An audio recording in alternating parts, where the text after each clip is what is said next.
Hello everybody, today we are going to see the unboxing of Fujifilm Fuji Dri-Chemistry HDL-C-P 3D. So you can see the code number for it is 2650, the expiry date, the lot number. You can see it is a 24 pack. Made in Japan. You can see it is an IVDC certified product. It is need to be stored between 2 to 8 degrees Celsius. It's a temperature controlled one, and also you can see it is manufactured by Fujifilm Corporations in Tokyo, Japan.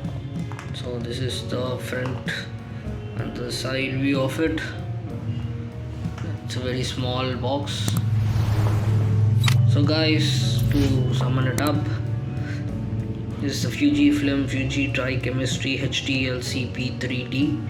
The code for it is 2650. You can find the expiry here. It's a 24 pack made in Japan. You can see it's an IVDC certified product. It needs to be stored between 2 to 8 degrees Celsius. You can find these details here. So this is the Fujifilm Dri-Chemistry Slide HDL-C-P 3D. Thank you.